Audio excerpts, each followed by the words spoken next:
two podcasters in the modern day are suddenly whisked through time and space to a world known as the Ghetto Era, an alternate timeline of Japanese history where hip-hop meets feudal Japanese culture. Watch as the nonchalant Selikujo works hand in hand with the energetic Juice Lee in order to spread the word of the legendary Cuban Linx. Yes, sir. Thank you. I took, I had to take a little design responsibility. You know what I'm saying? I had to do that one time. But yo, what's good, ladies and gentlemen? It's none other than your boy Juice of the Cuban Linx, and you're on the Cuban Linx Podcast, your one-stop shop for everything anime, gaming, and blurred centric. As you see, we're down a dreadhead right now, but we replaced him with another. You know what I'm saying? Shout out to the guest of the day, Klaye Creations. Yeah, I was almost up there. Yeah. But baby, introduce yourself, man. Tell about you, bro. Tell about you real quick. I'm Klaye Creation.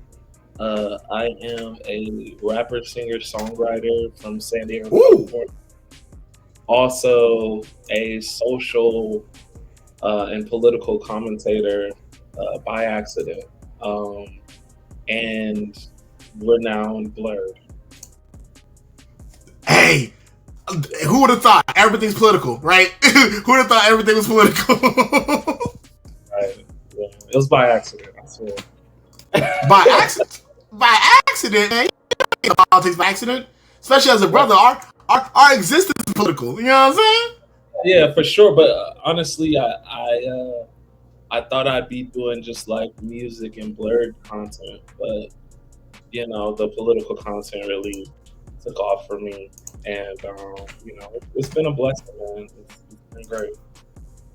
No, understandable, and it sounds like it's been a major blessing for you, Mister. Not to put your numbers out there, Mister 17K, Mister. That's nothing. Mister Big Famous. It's nothing. It's still surreal, man. But yeah, man. My audience is growing, and you know, I love everybody who hits me up. Thank y'all for the support. You know, love my supporters, love my followers. I know for sure. It shows for sure. Like because at least from what I've seen in your content, it's very much content that's thoughtful. Like very much to the point where you don't just make content. Like you're not just saying what you're saying because it's cool. You're saying what you're saying because it matters to you. And I think it shows a lot in how you present your work and all that. And honestly, I'm just glad to be a part of the experience with you. You know what I'm saying? Like I'm glad that you're on this podcast. You know, rocking with me. You know what I mean? Glad to be here, man. Gotta support the ones that got me here. And we thank you for that. And it's time for me to introduce myself. My name is Juice. Yes, sir. A.K.A. Juice on Literature. A.K.A. Juice Liguruma. A.K.A. Mr. 5 Stars. 5 Étoiles. 5 Estrella. Fünf Stern for all my German niggas out there. And we lit. You know what I'm saying? It's the Cuban Linx Podcast. We're available on all streaming platforms, including but not limited to Twitch, YouTube, Amazon. We're also on Spotify. And honestly, shout out to all the people pulling up. You know what I'm saying? Oh no, that was just those stream elements. Yeah, we got someone pulling up. What up? How you doing? You know what I'm saying? Shout out to the lurkers. And before we get into the nitty gritty of just learning more about you, Klaye, we're gonna get into the video game and anime news. So let me just bring that up to the screen right now. Do it. All right. How are you about video games and anime in general? Have you been playing anything new? I haven't been playing anything new. I don't laugh at me. I tap in on Genshin Impact from time to time. I'll just yeah. Yeah. No, I feel you. Like Genshin Impact is definitely. I'm sorry. The gachas got me, man. Like. No, that's fair. It's designed like that, right? Especially with Genshin Impact being one of the bigger gachas out there. I'd be surprised if you weren't there. I was there once upon a time. I fell off of it mostly because like 7 Deadly Sins came out. I tried that for a little bit. I enjoyed playing that with the homies. Yeah, I'm gonna hop on 7 Deadly Sins. I'm gonna hop on that. I highly recommend it if you're into the series because it's so in depth. Like you're playing these characters like straight up. Like I've been playing Julia on my team. I've been playing some of the original characters. I do like how they expand the story a little bit without like messing with the main canon. And I honestly have a lot of high hopes for the game. But let's get into the first piece of news. Biggest game releases of May 2026. We'll let him talk later. Mm-hmm. So the biggest releases of May 2026 are looking to be games like Indiana Jones and the Great Circle coming out on Switch 2 May 2026. We've got Batman. Yeah. Honestly, I'm happy for that part, especially because for one, it's Indiana Jones. It's made by Machine Games, so the same dudes who did Wolfenstein, the series, they're getting their hands on this. Besides that, yeah, and it's very much, it looks really good. Let me see if I can mute this and see if we can get some of the views of some of the gameplay. Double the Plague, hang on, let me see. Dark Pals, First Blood, hang on. Soul Quest. Okay, so they're talking about a lot of other stuff. Yeesh. Mortal Kombat 2, everything's crap. There we go. Oh, okay. Indiana Jones and the Great Circle. So as you can see, first person experience. Yeah, so like it plays just like your Wolfensteins, your Dooms, and all that mixed up by the same boys. Directive 8020 looks great. It's a Dark Pictures game, so the same dudes who did like the Monster Within Me, Man of Medan series, and all that. I'm interested to see how this is gonna go because Dark Pictures, I feel like they've definitely been like cooking under like on the underground, very much like they've been making some fire games like I think they also did The Quarry, if I'm not mistaken. Okay. Yeah, I'm a fighting game and an action adventure RPG type dude. It looks like Dead Space to me. I love me some Dead Space. So. It looks really good. And I was gonna say, as a fighting game connoisseur, I gotta ask, what's your bread and butter? What you play? Tekken. That's we can't escape the allegations. I too play Tekken. I'm a lawman. I'm how wrong, Steve Fox, Kazuya. Ooh, okay. I see you. You love Hwarong, Steve Fox, and Kazuya. Yeah, they're toxic. Oh. Yeah. Well, I'm well-rounded. Even with being a Hwarong main, people think I'm like spamming kicks all the time. But I'm a person that I wait to punish. I'm a very patient. I wait to punish. So, and Hwarong has like crazy punishers if you know how to do it. Same thing with Kazuya. Same thing with Steve Fox. So, those are, I like the characters you really like. If you learn them, you're yeah. I mean, no, that's fair. I played Law mainly because I'm a huge Bruce Lee fan. I have a PDF of the book, the Tao Jeet Kune Do. I played Bruce Lee clones in all fighting games. Besides that, I also played Katarina because shout out to the ladies. And I also picked up Leroy because back triangle. Yeah, right. Back triangle, dog. Back triangle, G. Leroy's solid. Devil Jin. I like to mess around with a little bit of Devil Jin. I like Lars. Yeah. All right, so you play all the toxic ones. Like Lars? Oh yeah, them Lars players be going everywhere. They be climbing over, zip zapping, and Yeah. No, because I like characters where it's like, well, I say with Hwarong, like people think he's easy, and he is like a good like beginner character but when you know him, you get some stuff off, man. I like the characters that once you know them, you can really get some stuff off or something. Oh no, that's fair. Honestly, like My only issue with the Huarong is like, I said, the fact you think Huarong's a beginner character, like not to say like, you've never played Huarong, but like from my experience playing Huarong, the fact that like him shifting his feet gives you an entirely different move list. I'm like, bro, what is this? What is this witchcraft? Almost like Lei Wulong a little bit, but yeah, mostly like in like a PvP, you're not gonna be getting off a lot of the stuff that you can, but like once again he can be spammy, but like I said, once you a lot of launchers,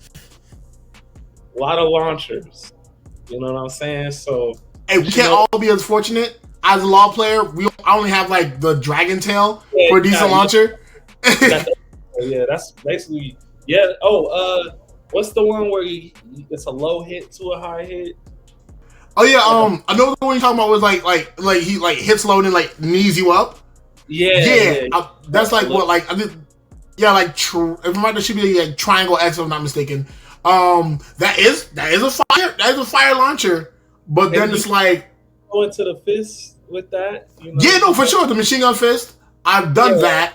My bread and butter usually going for whatever moves get me into the dragon stance faster. It's like the rising X to like get into the backstep, and then from there, legend kick. Let's get it. The flying kicks, dog. That's all you need. It's law.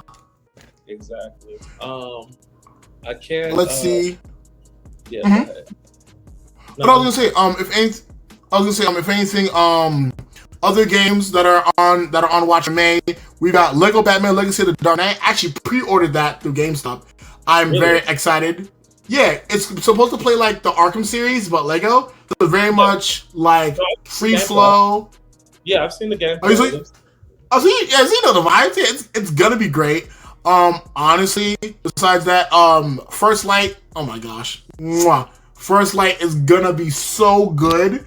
It like as long as they stay true to what we've seen so far, like I think First Light has Game of the Year potential. Not just because it's a shiny game, but because like when you talk about a game that is built for a character, like James Bond, like the way they built James Bond in that game, that like you are James Bond in there. Like the fact that you can potentially get out of a conflict by quipping your way out as James Bond would.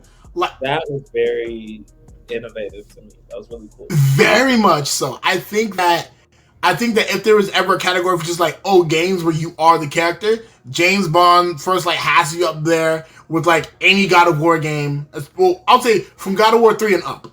Those games where you just are the character and they give you like that perspective. God of War, that's me. Like I said, action, adventure, RPG, open worlds too. Oh yeah, no, for sure. So I'm sure you like loved Ragnarok. Oh, I loved it. Ragnarok was a masterpiece. Yeah, man. I'm waiting on the next one. Supposedly about Atreides and not Atreides. What's the kid? Atreus. Atreides. Yeah. Okay. My bad. I'm tripping. Yeah. Atreides. I heard there's a Doom game coming out too. I hope there is. I'll admit, Doom has not missed. Like Doom is one. Doom is like Doom is like the little boosie of video games where it's like the fan base is problematic and it's not huge, but you can't go anywhere without hearing about Doom. Yeah. You gonna hear about Doom. You gonna hear about Doombringer and all that. Doom guy and all that. DOOM. Even though I love DOOM, I was talking about DUNE, Doom. Dune! Dune! That game's gonna be fire for sure. Yeah. I've heard tale. Yeah. So you seen gameplay of that? And are we getting open world? Is it looking right? It looked like it was just like I think I saw it on like a YouTube thing, but it looked like open worldish. Right. If it is that open world doing it, or at least like it probably will be, or it might be like that God of War open world type where it's like structured. Like and if it looks like it could be open. Who knows? if it is like that, I would love that per se. But I'll be honest, like with a book series like Dune, and how important the desert has been for the entire story. It needs to be open world. It gotta be. It has to be open world. Like we have to feel that fear for when like the sandworms pop out and they start eating shit or whatever. Like we gotta feel that fear. We gotta like. I gotta feel the anxiety. You gotta fight in like an open desert. Like you gotta do that, man. Got to we have to be piloting sand sand scrapers or whatever. Yeah. But let me see what else we got on the docket for the news. Hang on, let me go back. We also have actually. Oh, hang on, the Final Fantasy 15. Okay, this is actually pretty interesting. Final Fantasy 14 is coming to Nintendo Switch in August with a separate subscription. Interesting. Okay. Final Fantasy 14 director Naoki Yoshida, aka Yoshi P, that's hilarious, and Square Enix president and CEO Takashi Kiryu have revealed plans to bring the massively popular MMORPG to the Nintendo platform as a part of Final Fantasy 14 Fan Fest 2026 today. Today being 2 days ago, actually. So this happened 2 days ago. What's news? What up? The last Final Fantasy I played was the 7 remake, which is gas. Yeah, which is honestly. The lore be loring for me, man. I can't. Oh no, it does. I go lie, like because I think the biggest thing about the lore of Final Fantasy is the fact that with every game is its own universe, and then they try to string them together in some cases. Yeah. But this, to try to explain to someone that in 7 games you play as a blonde child soldier with PTSD, and then explain 3 games later you play as LeBron James's son. Yeah. And then after 10-2, so 3 games after that, once you get to 13, because it'd be 10, then 10-2, then 11, then 10, then 10-2, 11, 12, then 13. So then 4 games later, you then have to explain that you are then playing as the female version of the blonde with PTSD. Right. And then, you know what I'm saying? It's so much to have to. It's like explaining JoJo's. It's like going from part 2. Yo. You know what I'm saying? It's like going from part 2 and then explaining part 6. I had to explain JoJo because I was hanging out with my homegirl and Steel Ball Run, like the first episode of Steel Ball Run. Right. And I had to try to explain all of JoJo's up in the Steel Ball Run. Now, I like it's like so there's this rich guy, his dad adopts a vampire. The vampire kicks a puppy. They hate each other. Then they love each other. Then they hate each other again. The vampire goes on to fight the family forever and just go on to hate them. And also, people have homoerotic Pokemon. Homoerotic Pokemon is crazy. I love it. Gender non-conforming Pokemon is crazy. Very fabulous gender non-conforming Pokemon that somehow get involved in that too. Yeah. That are also based off of like the person's psyche in some way. Like it's you gotta explain it's like an anthropology class trying to go through JoJo's. That was the easiest way I could explain JoJo's. It's just like some rich dude's dad adopts a guy who ends up being a vampire, and they fight each other over time. The whole family. With fashion poses and sparkly ghosts. She knows what Castlevania is, so I'm kind of just like, right, like the Belmonts and Dracula, and that's basically kind of Makes sense. It's like Belmont if Dracula is like it's like Castlevania if Dracula never had Aguilar. What you know? Yeah. Giorno is Aguilar. Yeah. Alucard, I'm sorry. So it's yeah. So yeah, if Dracula kicked a puppy. Sure. Yes. I always got to remember DL kicking that puppy. That shit was great. Oh no, yeah, because apparently a running motif. Oh no, not a running motif, but a running thing in his works is that like in Araki's works is that like throughout the JoJo's like dogs just get smoked. Animals get the business. Like especially after what happened to Iggy, R.I.P. that boy.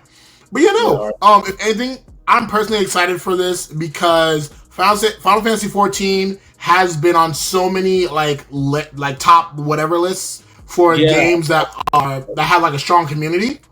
Yeah, I've always heard about it. I heard. Okay, is Black Flag getting a remake or? It is getting updated. Like as you see here, like I ain't gonna lie, because it looks like the bottom. Hang on, let me see. Yeah. It looks like the bottom is the OG, and then the up top is the resynced. It's good. And I ain't gonna lie, that should look clean. Oh, that should look clean as a bitch. Oh yeah, nah. Yeah. Oh yeah, nah, yeah. I fear they snapped with this. I fear they snapped. Like they went like with an update like with an update like this, I think this puts Black Flag back in the conversation for like one of the best Assassin's Creeds ever. I mean, of course, like real niggas know it's the Ezio trilogy, then everybody else gets a turn for second. Like I liked Origins. Origins was fire. I think Origins was fire. I think I'm playing Valhalla right now, and I gotta say Valhalla's not bad. Yeah, and crazy enough, in Origins, you know how like when you like communicate with like the little eagle in the sky and all that. Mm-hmm. Valhalla actually did that first. Like, because as Eivor, you can like communicate with like a raven in the sky. Because I guess in that case, like it's a reference to like Odin and all that. And so like you can have a raven up and like mark stuff for you. And I'll be honest, that is that's pretty heat. Like, because I personally have had some like very limited opinions on Assassin's Creed Valhalla. Because Lord knows, oh my God, you're playing as a Viking. Oh my God, the umpteenth Viking game. Please more. Please more mediocre white man on my screen. And it's like, Vikings. You know what I'm saying? Like we was Vikings and shit. That shit. Hang on, all the time, the Viking shit is Hotepism for white people. Dead ass. Like, and it's like, at that point, it's like, and then, don't even get me started on like when they're like, oh yeah, no, like, we had dreads first. So it's like, remember, what you're doing right now? You dreads right there? Vikings had that, bro. Because no one existed before the Vikings with dreads. None of that. Also, all the people that have Viking tattoos and say they're Vikings, their family came to America in the 1930s from Ireland. Like, it'll be some Irish. We was Vikings. You were cops. You guys were the police. That was the Vikings. Yeah. But what else? In the news? In the news, we're gonna. Private Rapper, is it still fun today? I would go over this, but that's 32 minutes, so that's just going to be extra content. But, here we go. This is the news that we can turn up on. Konami has officially revealed the Silent Hill Townfall Steelbook bundle exclusive to the UK and Europe. You know what that means? Fire up them VPNs, ladies and gents. And and here's the ad for it. Let me see if I can... I haven't played a Silent Hill. It's like Silent Hill. Oh, that should look kind of clean. I haven't played a Silent Hill. I haven't played Silent Hill at all, actually. I ain't gonna lie. Oh, really? It's alright. I'm more of a Resident Evil guy, but it's like pretty dope. I'll be honest. I'm glad we had that conversation. We're having this conversation now. Like I feel like Resident Evil and Silent Hill is like Digimon and Pokemon to a lot of people. Where it's like it's about this. It's a similar concept.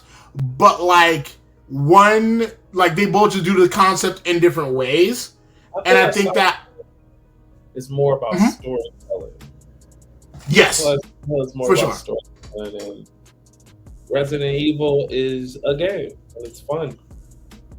You know, Yes. there is the lore is, you know, there is lore, but it's, you know, it's not as fleshed out. Yeah, Silent Hill is like a narrative, like a real narrative. They're trying Yes. to tell, you know, that's cool. Yeah, no, that's for sure. And then Resident Evil like is like a very well developed blurb, but like let's be real, like you could really put like anything in place for Umbrella, and like it'll work. But with Silent Hill, like the pieces that are in Silent Hill work for a reason. Whether it's a Pyramid Head being the manifestation of grief for James and things like that, like those things matter. But as opposed to in like Resident Evil, like. There's a deep story trying to be told in Silent Hill. Resident Evil is just there's a story there, so you can get to kill zombies and monsters. And I ain't mad at it. Honestly, it's like Taco Bell versus Chipotle. Like Taco Bell gonna give you what you want. Yeah. Chipotle gonna give you what you think you need. Right.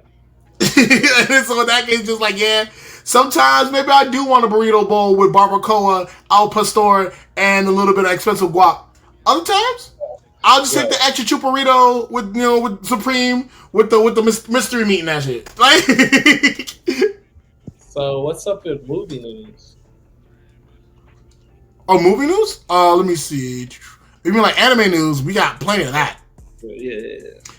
And one of the main news is that hang on, I think it just passed me. Where is it? Yep, here.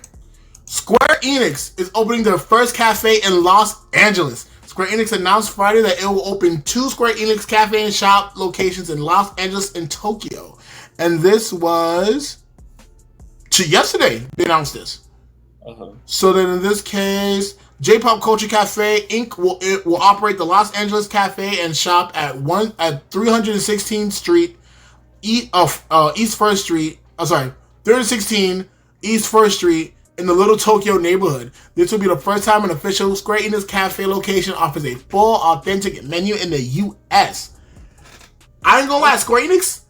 I think Square Enix is starting to step on shit a little bit because like they already started with the Have you heard about the Square Enix and Jollibee collaboration they did?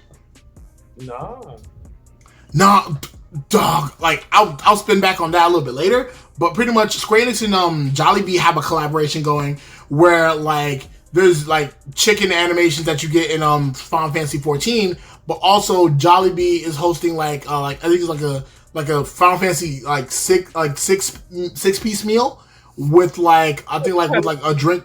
A 6-piece meal. Oh. Yeah, let me see if I can look that up real quick. Hang on.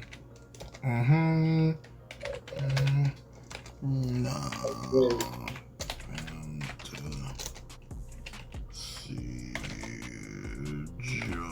Jollibee. Yep. Boom. Hang on. Yep. Final Fantasy and Jollibee join forces starting Tuesday, April 21st. So hit yep. 6-piece chicken, 6-piece bucket bundle. So yeah. And it comes with a blue raspberry aether with crystal boba drink. So they're very much leaning into that like Final Fantasy aesthetic on this one. Our life is a Boondocks episode. That's cool. Yeah, like it's getting nuts. I ain't gonna lie, but also it comes with merch and all that too. Like, let me see what fried chicken and Final Fantasy going together is interesting to me. But yeah, I'm telling you, even crazier than that is the fact that like in the game, one of the emojis is just like your character eating a bucket of chicken. Jesus. So like, hey, folks that get their money, I guess. Let me see. Next, we're going to discuss. Let me see. What's a banger? We got a webtoon. Oh, we got a webtoon confirmed for live adaptation. Live adaptation of A Mark Against Thee webtoon was confirmed on Tuesday with actress Hyun Jin-go currently in talks to join the cast. According to Korean news outlet Snoozen, Go has received an offer to star in the project and is positively reviewing the role. The series will be directed by Young Joo-byun, marking a potential reunion between the actress and filmmaker. serialized between 2019 and 2021. The original webtoon was created by Goteho. The story of the webtoon reads like this. An innocent man framed for murder and sentenced to death. 17 years later, after his name was cleared, times have changed, Yup has changed, his friends and family have changed. Nothing is the same anymore. The harsh reality surrounding him turned Yup from a grateful young man to a stoic, skeptical person. And now he wants to exact revenge on everything that worked together to ruin his life. Oh wow. This could be fire. This could be heat. We're due for like a good revenge story that isn't like redo of Hitler. You know what I'm saying? God. Oh. Redo of Hitler is crazy. I'm telling you, niggas are sick. I ain't gonna lie to you. Ooh, hold on. My Hero Academia news. Gotta feed the fiends. Toho Animation began streaming a trailer on Saturday for the My Hero Academia anime's bonus episode titled 170+1, titled More. Listen, what up? I need Aniplex to stop dragging out this Demon Slayer finale, bro. It's like one movie per 2-3 years and 1 hour long movie per 2. Like, bro, just give us the finale, bro. Like, no, you're right. Like, I'll be honest. Like, I think they're doing what they did with Attack on Titan for sure. They're cutting it up. They're cutting it up, and they're putting a lot of filler into it. You know what I'm saying? And I think they cutting the work up. They put rabbit food in the bag. You know what I'm saying? They serving us oregano at this point, bro. Giving me 2 Hashira fights per movie. Like, bro, you should have just did a season, man. We should have just gotten a season, because if they have all this footage already, why isn't it just a season? Why does it have to be broken out in the movies? It's annoying. Like, come on, bro. No, it's definitely getting annoying. I ain't gonna lie to you. I'm happy with it. It's done. Great. If I get more, like a bonus episode, I'll watch it. I'm just glad it's done. I'm happy when animes end on a good, when they have a good ending.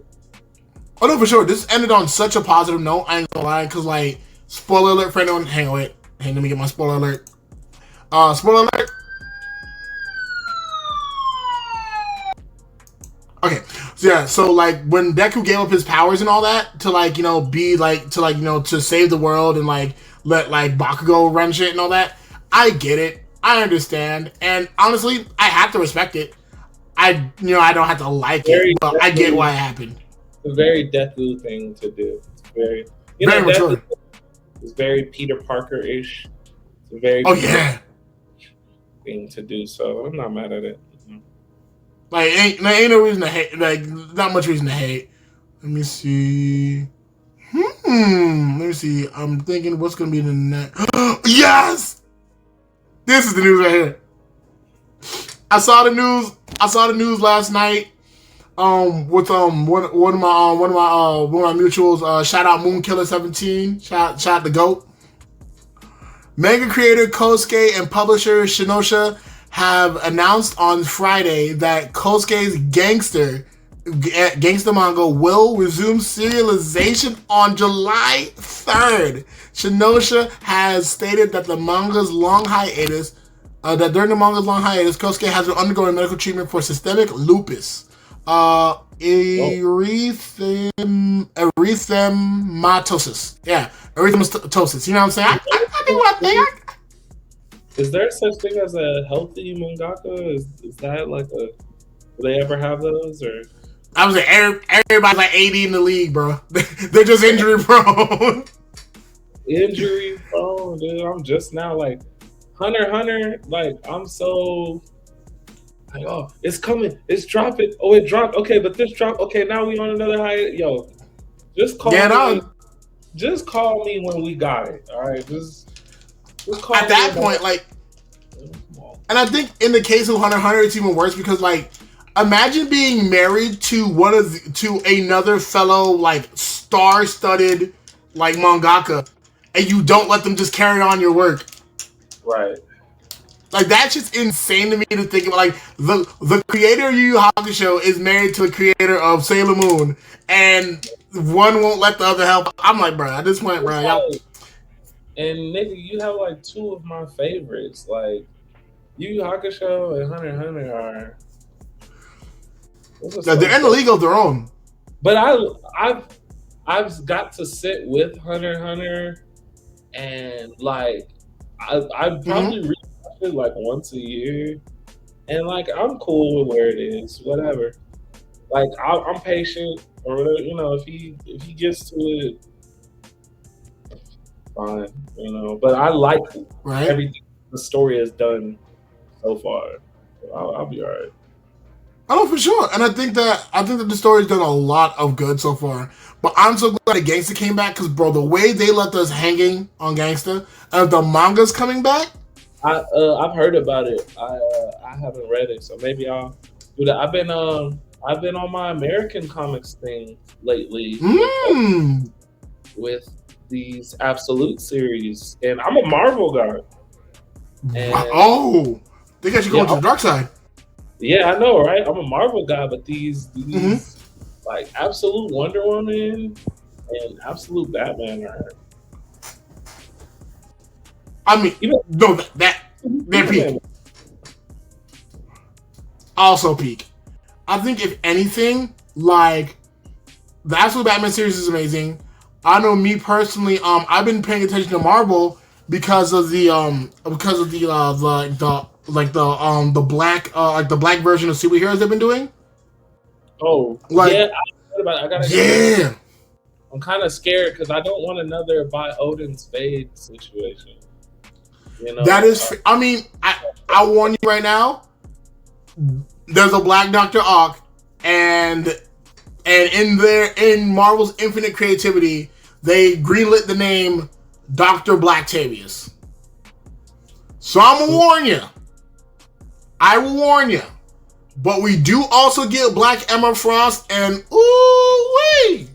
I saw Black Emma Frost. That's how I found out about that you know, Marvel was doing that. We also have Black Goblin, and he is wearing a do-rag. I'm not gonna lie to you. He's wearing an untied do-rag. I'm not gonna lie to you. I'm not gonna lie to you. The shit's crazy. I feel like comic book Norman Osborn has always probably worn a do-rag. For sure. The waves have always been on swim. Easily. So that makes sense. Like, I feel like Norman Osborn probably just has like a quality, like a stellar satin. Like he definitely has a satin pillowcase. He has more than enough money to get like a satin headboard for his chair. Like he's just well invested in not wearing do-rags. But the fact that we have a Green Goblin that is wearing a do-rag definitely confirms that, like, that boy brushing. That boy, he's been watching the 360 wavy videos. Yep. Wavy Navy. Down. Yo, that reminds me of back when I was trying to get waves, like, to tie everything back together. Like, I would actually watch Hunter x Hunter and brush throughout the episode. Like, and that's how I was taking care of my waves at one point. But then I fell off and fell in love, and now I just brush my hair and we good. Pick my beard, we out. The waves won't come back until probably like the wedding or whatever. But yeah, honestly, I'm so excited for Gangsta to come back, because we need, like, if the only reason why a manga should fail is because it doesn't have the financial backing to stay up, I feel like that is indicative not of a manga's like success, but of a system's failure. You know what I'm saying? Yeah, for sure. Yeah, and so, like, I think the last piece of news we're gonna go through is, man, we're gonna talk about Endgame. Not Endgame. You gonna talk about Doom War or what? I mean, hey, let me know. I'm sorry. You said New War? I just need to get this off real quick from the descriptions. Talk to him. Shown at CinemaCon. I've heard that the Doom War trailer, which I don't know when it's dropping, which is crazy because usually like a couple of days after CinemaCon they drop it, but no word on it. But Well, yeah, also, I'm sorry. Like, what'd you say the series was? Doomore? yeah, not Doom. Oh, sorry. Doomsday. Sorry. Oh, Avengers. oh, Vince. Oh, shit. Yes. Oh my god. Yeah. How? Like, yeah. What's the update on that? Because I haven't heard it. I haven't heard word nor tale. You might want to do the spoilers thing. All right, hang on. Wait. Let me get them folks. Let me get them folks back in. Hang on. Let me stop and. Spoiler alert! Spoiler alert! So all right, talk to him. Yeah, so supposedly Thor is giving a speech to everybody we've seen in the other Doomsday trailers about how he's fought really scary people, and this Doom guy, he's scariest. And supposedly, it shows footage of him fighting Doom and Doom stopping Stormbreaker with 2 fingers on some Goku trunk shit. Well, damn. Yeah, on some Goku trunk shit. And this is the Doctor Doom. Yes. Like Victor Toe. Yeah. Oh. Yeah. And well, I'll be.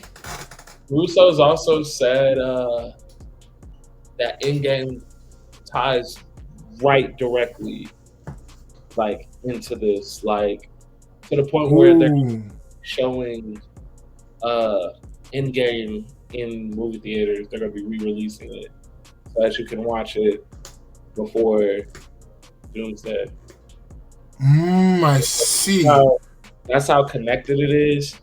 And supposedly they've been planning this.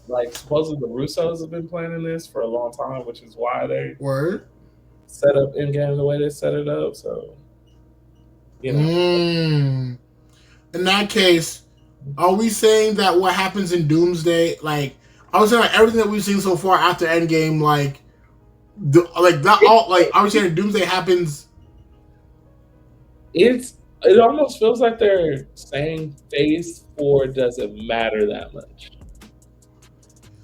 And in that case, I'm like, bro, why? It's like that one meme of bro from that one movie with Adam Sandler. Like, why did you show it to me if I can't have the shit? Right. What are we doing? Jonathan Majors has to fumble a historic bag, and so that's why. Apparently that's not all that's fumbling on the new set of the anti-woke sinners. Apparently niggas was fumbling out of windows and shit. Wait, is the Daily Wire thing? Is it a response to sinners? Yeah, it's the anti-woke sinners. Yeah. And as we know, the Daily Wire, well known for the cinematic efforts, right? Like Ryan Coogler, watch your ass, buddy. I'm sorry, Oscar-winning Ryan Coogler, watch your back. Okay. So yeah, that was my little tip of the news that I have. No, understandable. But that's important because I think that in that case, given that we are dealing with a Thor now who has been humbled by his experience of being out in the galaxy, and he's like, "Oh, Doom's that nigga." Oh yeah, no, we're looking at some good shit. We're looking at some good content. I would say where they really messed up with Kang was having Ant-Man beat Kang, because then it's just when y'all do that. And I like Ant-Man, and I get the whole small characters can do big things, but it's it would be the equivalent of Ant-Man beating Thanos in Quantum, what is it, Ant-Man and the Wasp or something. If we saw him beat Thanos in Ant-Man and the Wasp, why would I be excited for Infinity War or Endgame or something like that? No, that's fair because in that case, what it does is it ruins the stock on the villain, because that's like if they introduce a villain in One Punch Man and Moomin Rider beats that nigga's ass. Right. What are we doing here? What are we doing here? But if anything, that's all for the anime and video game news. Now for the moment we've all been here for. Time to talk to you, Clay.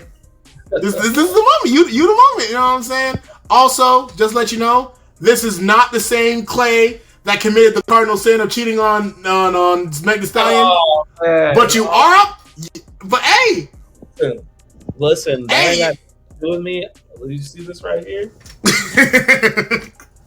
Let them know. Clear it up. Light skinned niggas gotta hold that. Listen, clear it up. I have 4 black grandparents. Okay. Not the black grandparent count. The biracial, they gotta hold this smoke. We've gotten our smoke. Oh, for sure.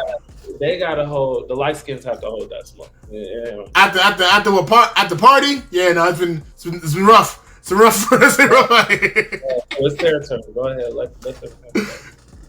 Hey, good luck, y'all. But yeah, if anything, like I said, thank you for coming through. Honestly, to get started on the questions, we gotta ask.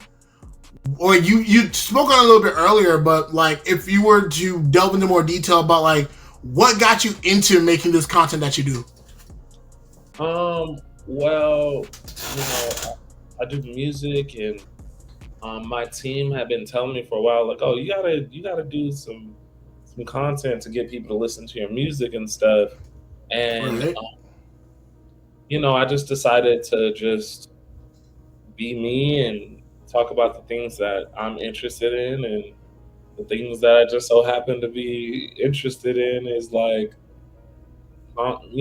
blurred stuff, politics, kind of. I also wanted to have an alternative to all the like dumb, weird manosphere stuff that I feel like leads a lot of men, and especially like black men, in a goofy direction. So I was like, all right. Talk to him, yes. Yeah, let me try to like, just be an alternative to all the bullshit that they usually hear every day. No, that's real. That's real talk. And I guess if anything, I'll follow up on that is that let's like as a musical artist, and the fact you mentioned having a team, has there ever been a point where like you try to like get something off where you like either you like free Palestine, fuck ICE or whatever, and your team's been like, I don't think we can support that. Have you ever had to deal with that? Nah, I'm blessed to just kind of have people that know me, love my art, love what I do, know my politics, and just let me go. No, that's amazing. That's great because another musical artist we had on shout out Southside, SLUFSIDE, amazing artist.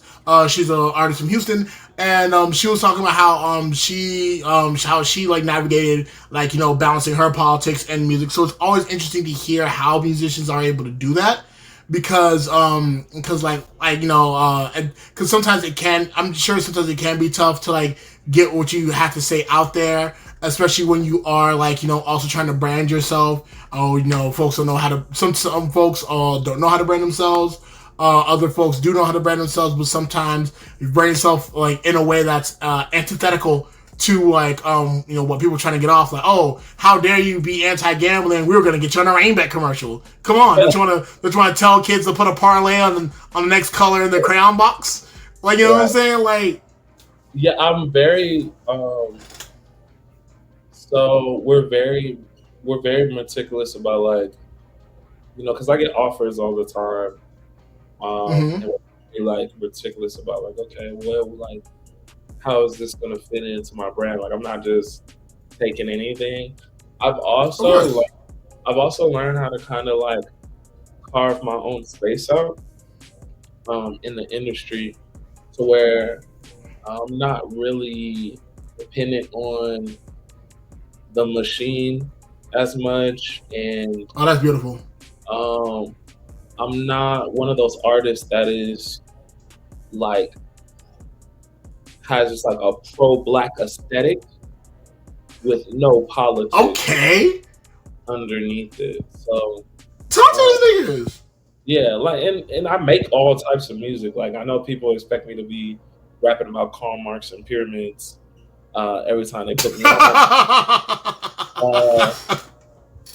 Like I rap about having fun. I rap about the same things other rappers rap about, but it's like because I actually have and hold a real politic, like I don't feel the need to like overcompensate with that and like this pro black like aesthetic. Like you can just know me and hear me and know that that's what I have. Um, and I feel like that's a more authentic approach to things, and I feel like that's why a lot of people like gravitate towards it and stuff. And that's why I have the freedom to do what I want to do. Oh no, that's perfect. And if anything, like especially for like us as a podcast, that's what we try to. That's what we try to do when it comes to carving our own space. Hence why we move the way we move. Just where we talk how we talk. And I think that I love the fact that you emphasize so much about like carving your own space, so that way like you don't have to acquiesce to unnecessary demands and things like that. Like we spoke in the interview earlier with Neon Noir Vibes about how it's important to like have your own juke joint and not like the vampires, and I think you do a really good job of that. You know what I'm saying? And I guess the same thing. Another question would be, as an artist, specifically, like you say you're an artist, and you also mentioned rapping. Do you like being an artist and rapping? Like is rap the medium in which you perform your musical art, or have you delved into like things like R&B? I do everything. Okay. Yeah, I do everything. I have an album out right now called Time Well Spent.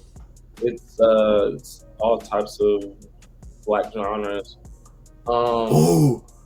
Yeah, I started off rapping. My dad's like a huge hip hop head and stuff, and so I was raised on Tribe. I was raised on Wu-Tang. Hey, yes sir. Yeah, man, I was Doom, Jedi Mantra, like all forms of hip hop, like. Oh yeah, so you was there. You was there.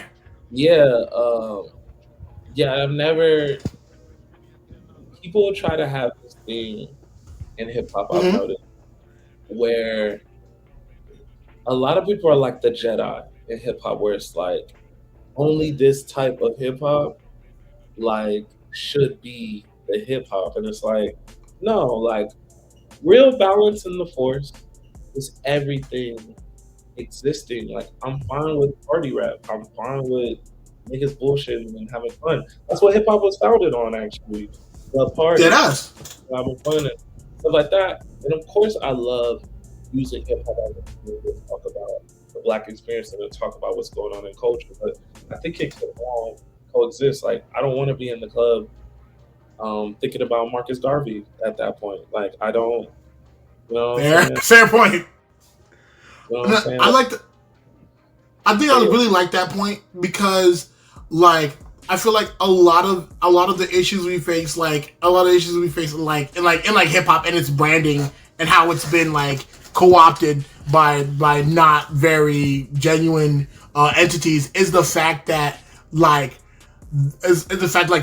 certain parts are colonized and then pushed out as opposed to other parts, and then from there it then ends up polarizing fans to where like now you've got like the fact that like people treated Sexy Red's music like she was the Antichrist at one point. That was insane to me, because these are we've always had that. Like, always. Exactly, because it's like, oh, God forbid we have another Little Kim. You know what I'm saying? Like y'all remember what Foxy Brown was rapping about?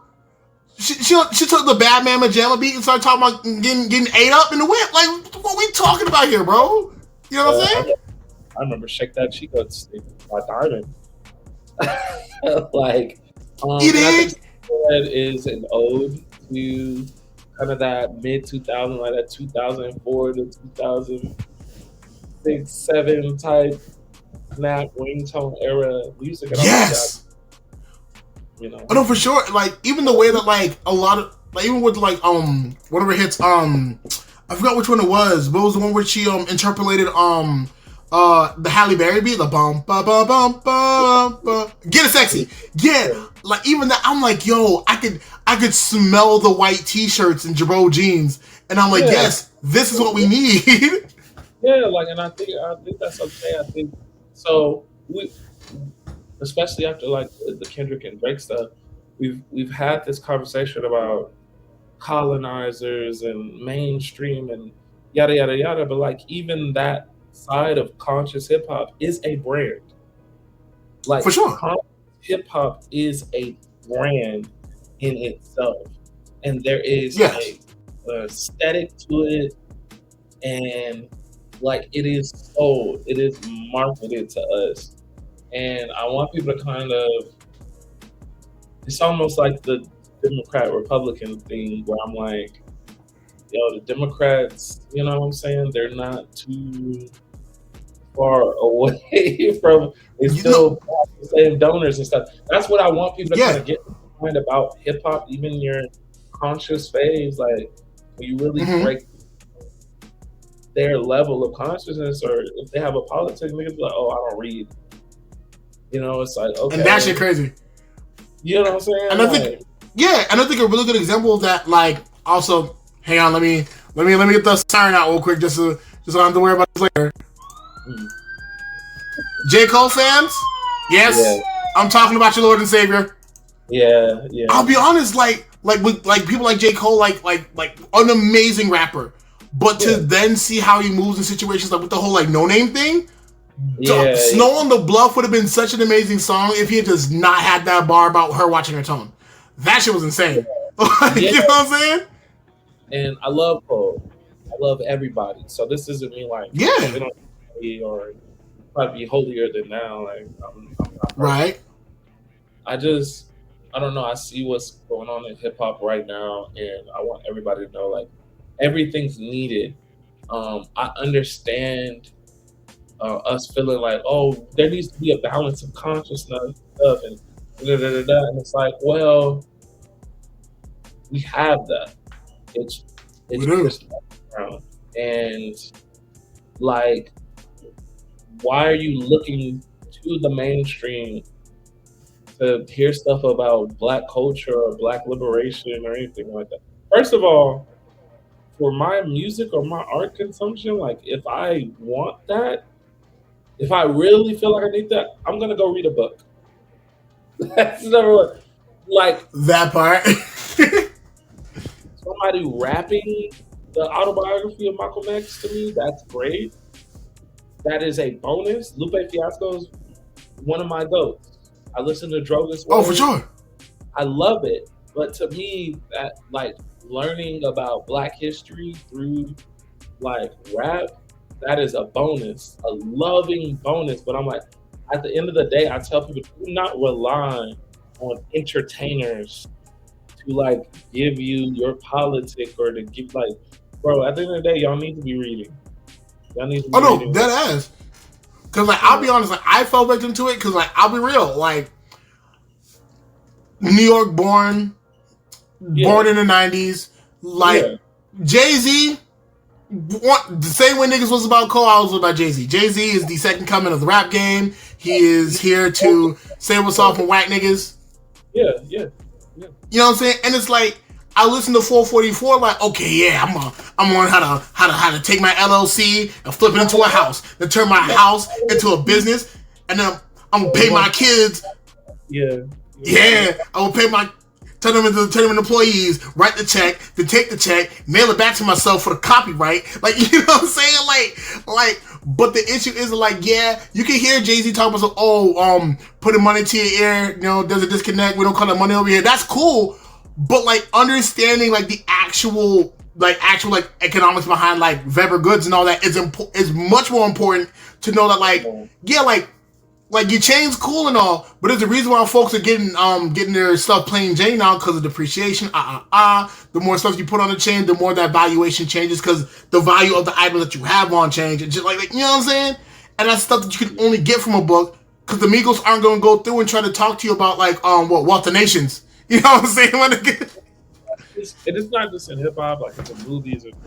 There are these expectations of like you need to be. People want their entertainment to like educate them or fulfill this need that they. Not mad at people wanting substance. You know what I'm saying? Like Right. that's a big thing, and I do think art needs to convey substance to people, but the expectation that all artists need to give you that substance, like, nah, bro, like you go read a book, man. Get out the mud. These people are not your saviors. Yeah, dead ass. Because like it reminds me of that one Dave Chappelle joke where it's like, oh yeah, what does John have to say? You know what I'm saying?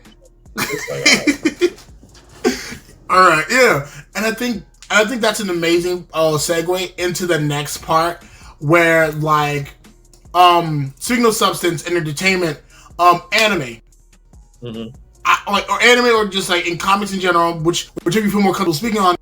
Do you think that this newer wave of anime being a lot more like proximal to like real world issues? Not to say that anime has never shied away from it, but nowadays like the emphasis is a lot more obvious than it was in the past, because let's be real, like back in the day, like people weren't really looking to watch like, you know, like Cobra, or to watch the other like Gundam series and all that. But do you think that nowadays, like with anime being a lot more overt about the political like leanings and things of that nature, do you think that helps, or do you think that harms, as per your example about entertainment and people trying to find their politics in that? So anime, growing up watching anime, growing up watching Sailor Moon, growing up watching like literally, you know, all the animes we watched when we grew up and stuff, it taught me. Yeah, of course, Dragon Ball Z and all that, yeah. Yeah, there are some very like progressive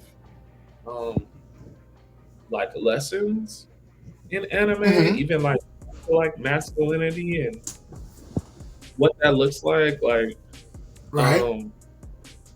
If you think about like a lot of like Dash the Stampede, right? Like, oh, he's somebody that's really good at violence, but like doesn't want to do violence.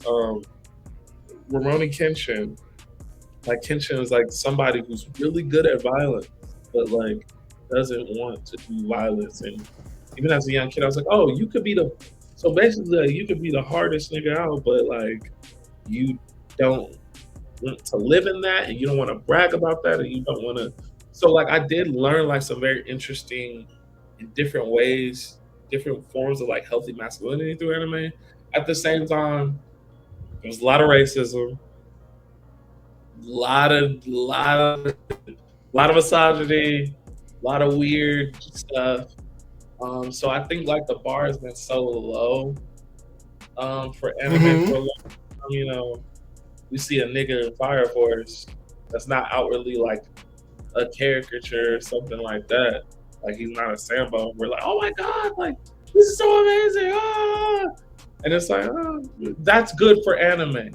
Or like we watch JJK, and you know they got like the biracial dude on there, the Blasian dude.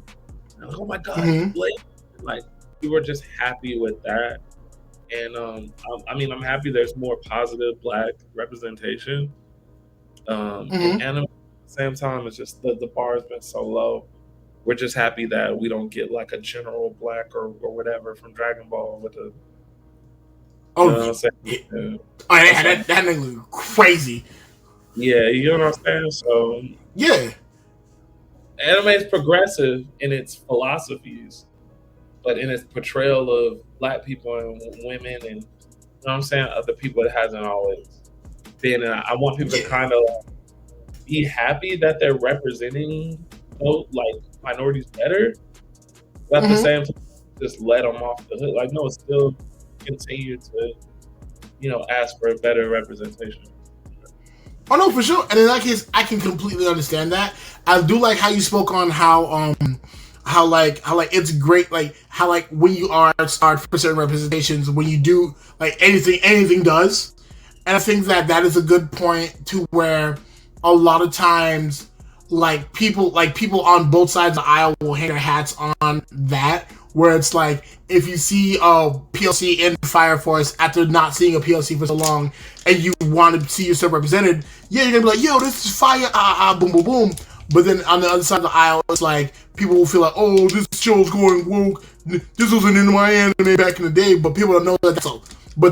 People don't know that like that's not a feature. That's a glitch. You know what I'm saying? To where like that diversity was so. You know what I'm saying? Well, diversity was supposed to be there, but it never had the chance to be there because of pressure, because of like whether it be outside pressures or things of that nature. So I definitely agree with you on like how that scarcity affects when we do actually get it. And I think that really good like in between, like to where it's like you ask for more and then you also like appreciate what you get are things like now that we have more like black owned and black made like anime and manga out. Like shout out I think like what Clock Stoppers I think it's called or Clock something. Yeah. Oh like these like yeah. Clock. I just remember the Clock anime made by a black team, and it's amazing. Or just like anime like Cannon Busters when we got it. Or I'm trying to think. I know there's a lot more black owned anime out there. And I'm just thankful that it exists.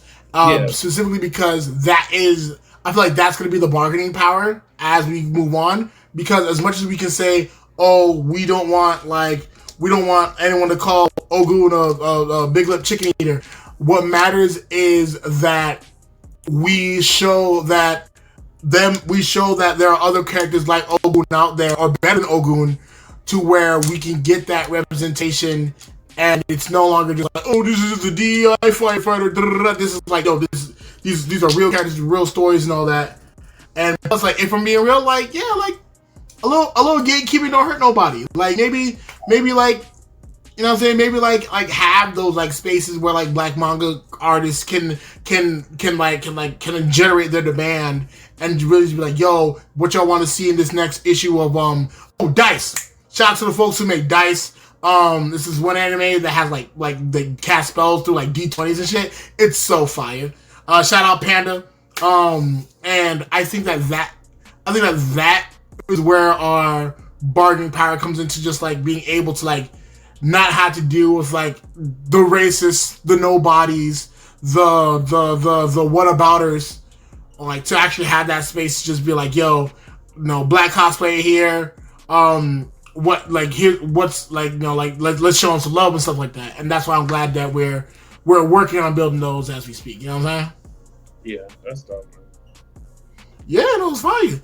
And if anything, of course, we black, but we also anime niggas. So I gotta ask you, top 5 anime in order. What's up? Oh, fuck.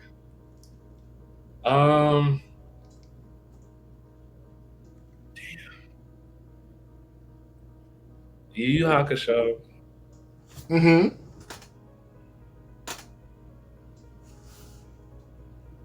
Hunter x Hunter. Mm-hmm. Two Togashi classics. Fullmetal Alchemist Brotherhood. Ooh, okay. Yeah, man, this is so hard. There's just so many that I love. There's a lot. Understandable. Okay, there's one. This is like, if you notice, you are a ball knower. You know ball, but Blade of the Immortal. Blade of the Immortal. I read the manga. Oh, like, come on, baby. Yes, Blade of the Immortal is like, I love samurai. Anything, right? And it's one of the fine samurai mangas and animes and live action anime adaptations. The live action movie is actually fire as hell too. And then number 5 is that's good to know. Number 5, so hard. I'm rotating between like a couple in my mind, but I'm gonna say Berserk. That's not a bad. It's giving someone who definitely not to say that you didn't have to, but like it's definitely giving someone who's had a walk through the anime universe. You know what I'm saying? It's the manga is like, Mm-hmm. you know what I'm saying? No, I get you for sure. Like I think, especially when, I also think it's bold that you had Hunter x Hunter so high up manga wise, because it has so much dialogue in it. You know what I'm saying? And I think that is a guy though.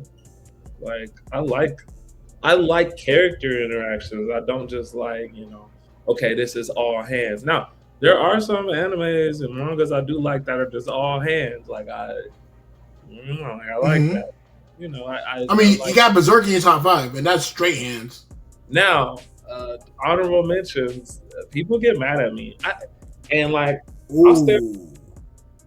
stand on 10 about this. Demon Slayer is one of my favorite animes and mangas, not just because of the animation. And then people do this thing with Demon Slayer where they're like, the story's simple. Why? And y'all only do this with Demon Slayer. Is it supposed to be Steins Gate? Is it supposed to? It's about a guy. It's about some samurai who breathe hard, and he's carrying his little sister in a box to go murder Michael Jackson. I understand that, but I love the character interactions. I love how unapologetically Japanese Demon Slayer is. Very much, yes. There's a lot of Buddhist and Eastern philosophy in Demon Slayer that if you know what they're talking about, the whole story is about accepting death and what not accepting death can do to you. For sure. I don't know. I think it's because it got really, really popular, and you know how that goes when something is really, really popular. Okay, now niggas gotta hit it. Hey, now so we just gonna say, well, the story's not complicated. When has that been a metric for a shonen? It's kind of it'd be like if you listen to a Locks mixtape and you're like, they're just talking about guns and drugs. Nigga, have you heard of the Locks? You know what I'm saying? He's not rapping like MF Doom on this, and it's he doesn't need to. Yeah, he's not MF Doom, and I think that is an important point to anime critiques, because a lot of times the story being simple should not be a demerit, but what matters is how the story builds against itself. So if there are continuity errors and things like that, that's an actual critique. But just but stating the obvious has never been a critique ever in life. You know what I'm saying? I don't need there to be even hard twists in Demon Slayer. I need it, like I said, to be Steins Gate. I don't need it to be Monster. You know what I'm saying? I don't need it to be evil. You know what I'm saying? Crazy thing. And even more so is it's also a very much an indicator of bias, because they're oh yeah, no, the story's not deep. But the story doesn't the story not being deep is not the story not being good. Because look at Pokemon. Right. Well, you know what I'm saying? Look at how simple the concept is. Kids snatch animals and make them fight each other. But lo and behold, if someone puts Pokemon on their top 10 list, there's no bite back or issue, because people understand that Pokemon works as a story, even if the plot is just kid steals animals and makes them fight so he can make money or some shit. You know what I'm saying? If it works, it works, bro. Yeah, it works. It works. If it works, it works. What matters is that if somebody likes Baki, I'm not gonna tell them, oh, that's just people throwing hands. Yeah, it is, but there's other stuff in Baki you can like. I don't know. I never try to yuck somebody. Even Dragon Ball. Dragon Ball is gonna be one of my favorite animes ever. Period. I even like Super. I'll admit, Super has been interesting, and I personally like Super because it is there's stuff in it, but the manga, of course, the manga's cool. Yeah. It's cool. cool. Like it's a cool ass manga for sure. And I think like what I personally like most about Super is the fact that it is the only time that we actively see redemption from Vegeta. Like, because they say, oh, Z, he got his redemption for joining the Z Fighters. No, he didn't. Because, like, the most he did as a Z Fighter when he was officially a Z Fighter, so that's like after Cell, which is halfway through the series. I was like, which is 66% of the way through the series. Like, when he's fighting Boo, like, his big hero moment is himself deleting. And even in that point, I think it's beautiful how narratively he's like, oh, it's his grand gesture, and he does it, and then Boo is still alive, as if it's like saying that like you did this grand gesture, and that's cool, but it literally did nothing. Right. You know what I'm saying? And I think like we don't get an actual redemption from Vegeta until Super, because like that's when Vegeta's actually like, yo, I literally put an entire plan of people through hell and got their planet blown the fuck up. And I hope we get the moral arc animated someday, because that's a really, really important arc to Vegeta's character as far as the redemption goes, and his growth. So, yeah, man. For sure, no, like we need that for sure. And honestly, speaking of Vegeta, speaking of Dragon Ball and all that, like the one thing that I love about the Dragon Ball series, about Akira Toriyama overall, that man will never miss an opportunity to put puns in the shit. Like that man, he has to be the most dad jokiest motherfucker ever. Cause like even when you talk about his works outside of like Dragon Ball Z, like have you heard of the I'm sure you've heard of the game and the anime series Sandland, right? Dr. Slump, Dragon Quest. What's the one with the girl? Was that from Dr. Slump? Dr. Slump, yeah, really? Yeah, she's from Dr. Slump. Yeah. Like it's so interesting how he's able to put so many puns into a game. Cause like I think what I love the most is like with Sandland. I've mentioned Sandland because one is the most recent, more recent of Akira Toriyama's work that I've like interacted with. But like the fact that the world is named, like there are places in the world named after like breads, and like the fact that like the generals in Sandland are named after deities in religions and stuff like that. I think that was so creative because I'm just a huge fan of puns altogether, but to be able to consistently make games with puns, like having Dragon Quest XI have a place called Hato, which is also a place that's Japanese themed, and then having people like speak only in haikus, or like having a place called Phenomena with the capital at Now What, there's just something about it. I feel like that's the kind of creativity that needs to be celebrated. You know what I'm saying? Because a lot of times we end up just like giving credit and love to like the flashes and like the ore farming moments. Like when ore farming became a word, that's when I knew critiques wouldn't matter in anymore. Like when the fact that solo leveling could get close to anime of the year with just nothing but ore farming, impact frames, and the literal subjugation of people he deemed to be under him is insane to me. You know what I'm saying?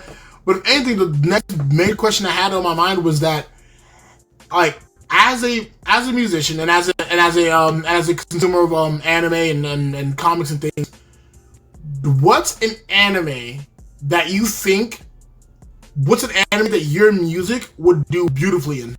Like, if you could put, like, if like say the person who made the anime came to you and was like, Clay, we heard your last album, it was amazing. We heard you raised the birth rate in Japan with this shit.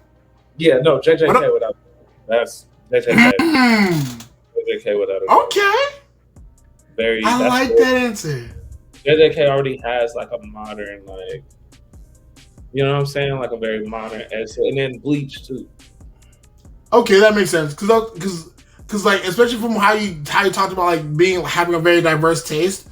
Like I think like Bleach and JJK are those animes where you could have like that more diverse flavor, as opposed to like not saying that One Piece isn't diverse or whatever, but like with One Piece, it's clear that it's very much either you're hearing a pirate shanty or you're hearing some jazz. Yeah, you know what I'm saying.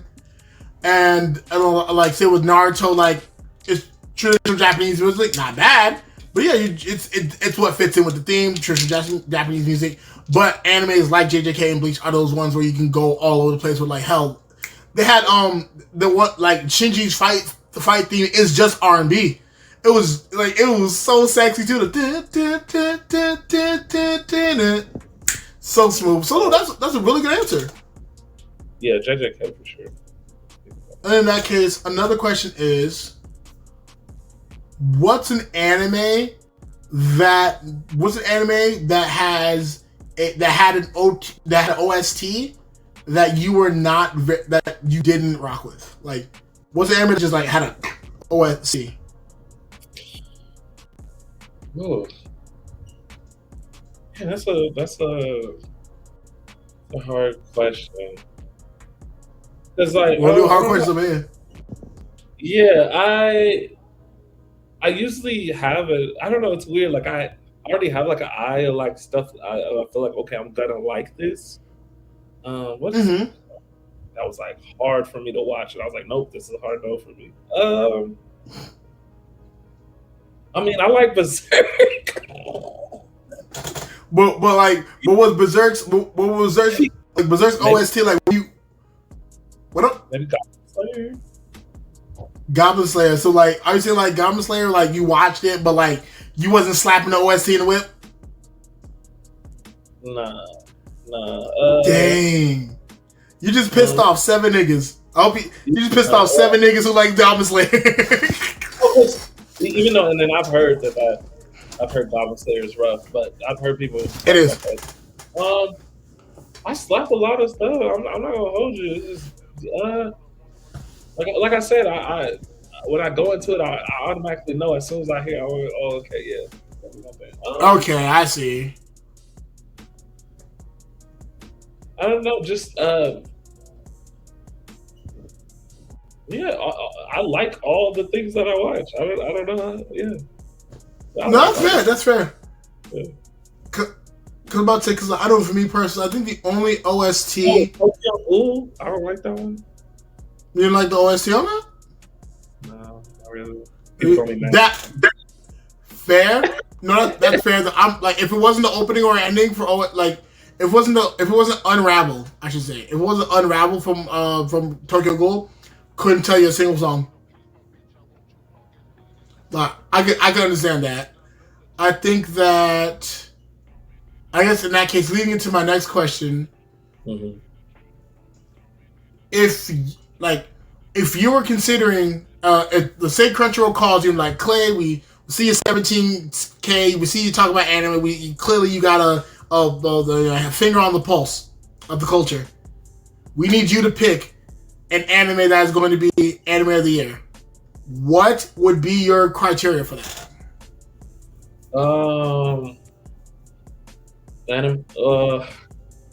Yeah, the animation has to be top tier. Story has to be top tier. High choreography. Animation, story, by choreography. Okay. Yeah, the music, soundtrack. Soundtrack OST. Are you asking what I think for this year it's gonna be? No. I'm just asking for the criteria, because I think if anything, it's always interesting to see like what people like find their criteria to be in for like their anime of the year. And in that case, I thought we all pretty much have the same like, animation. Animation, story. Yeah, story. Okay. Animation, story are the two. I would assume everybody. That would be the thing, right? Well, you'd be surprised. A lot of people happen to judge on based on different things. I've had a homeboy who's like hated One Piece because they didn't get Luffy's morality and things of that nature. And so, you know what I'm saying? And so it can definitely be a mixed bag. I asked that question because it's interesting to see how people base their judgments. And of course, right, this isn't gonna be like, oh, you only look at music. Oh, you're wrong. You're not an anime fan anymore. Give me your anime card. It's more just like, it's interesting to see like where people come from with their opinions. Because I think for me, I think that the message that the anime carries does matter when we were talking about anime of the year. Does that mean like, oh, all comedy anime sucks? No, because Dandelion, if you want an anime, that's why I kind of like, at first I said fight choreo, and like, you know, I don't want to be one of them. I don't want people like, oh, he only watches shonen. Like, I just brought that up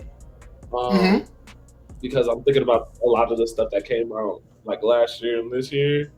But yeah, because niggas be throwing hands in other genres, like like even Captain Tsubasa, like niggas was slapping each other and shit. You know what I'm saying? So I want to focus on just story, but yeah, no, everybody has like a different thing. So that would be my criteria. Yeah, for me, I think what matters most is animation, the message anime carries, and I think what also matters in an anime is definitely the power system. But I look more like into like I like to think more under the hood, because I think if an anime is gonna be anime of the year, that anime has to be able to like, it has to have a good engine. You know, it has to run good. And I think that animes like that, like, that's why I think that One Piece is an anime that will. Oh, what's up? I think that goes into the story though. Like, the power system goes into the story because the power ups have to, like, Goku going Super Saiyan means something according to the story. Gohan going Super Saiyan 2 means something according to the story. When Gon goes crazy, gets the high top fade. When Killua gets the electric, you know, for like all these things make sense according to the story, the power ups and all that other stuff. Yeah, that goes into the story. Honestly, I can definitely understand that POV, because like a power up within the plot is a period of growth for that character, whether it be growth in their skill, growth in their desire, or change in like just like where they're fated to be. You know what I'm saying? So I definitely understand that. I personally think that that story would be.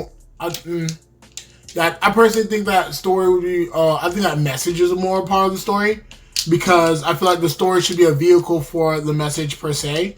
But also in that case, the power-ups can also send a message to say like, oh, what is deemed growth in this series and things of that nature. So I definitely respect that answer for sure. Like, I know for me, if I'm getting an anime of the year, it's gonna be an anime of the year where, am I saying that the message has to be like, hold doors open for old ladies and like, you know, protect the weak? Not per se, but I am saying that like here's the thing, like School Prison, right? School Prison was a hilarious series for what it was. Prison School was a hilarious series for what it was. Yeah. But the fact that there was an opportunity to talk about the arbitrary nature of criminality, and they decided to make it all about ass and tit jokes, I'm like, yep, you had the ball, you fucking fumbled it. You know what I'm saying? And not to say that animes have to be like, oh yeah. I would say that animes have to be like, oh yeah, whatever. Yeah. And so in that case, I don't say animes have to be whatever. But if anything, I guess the last question I have for you, man, is simply this. If you could collaborate, like say like, once again, Crunchyroll's calling you a lot this week. They already called you to judge an anime. They called you to see, you know, what you look for in anime. Crunchyroll's like, yo, we got a budget of however many dollars and however many cents. We need you to put together an anime OST for the next anime we're about to get out. And we're also letting you collab with somebody. Who would you collab with to get this anime OST off? Okay. I actually like Hell's Paradise. and I'd probably collab with like Madlib and like rap and basically get like a MRI shampoo vibe, like Hell's Paradise. That'd be really Ooh, cool. that's a good answer. I like that. Yeah. Oh yeah, now Matt. Oh, that'd be fucking nuts. Oh yeah. If anything, like, I would love to. I would love to hear some of your music in like Lazarus, but give you give you some Flying Lotus, Flying Lotus beats. Oh, I love Flying. People say people See, be saying I look like Flying. That's crazy. hey man, like I saw the humps on your chain. I was like, yeah, you know ball. You be doing yoga and shit. You're mindful. But if anything, thank you so much for coming through. It's been such a vibe having you, man. And honestly, I hope you come back. Don't let this be your last time, and don't let your next time be your last time, please. Definitely, man. Whenever I have time, I definitely will stop by. Like I said, man, the blur community is, at the end of the day, like really what got me here. And I'm always here to just kick it and talk. Oh, for sure. Also, I want to say shout out to everyone who's on the stream so far. Shout out Zombified Aspire. Shout out Robin McCann 5958. Shout out Sketchnificent for rocking me so far. You the GOAT, man. You really the GOAT, bro. And if anything, we out, honestly. You know what it is? Peace, love, fuck ice, and free Palestine, baby. We out here. And we out. Oh, yeah, the Freedom Boys, yeah.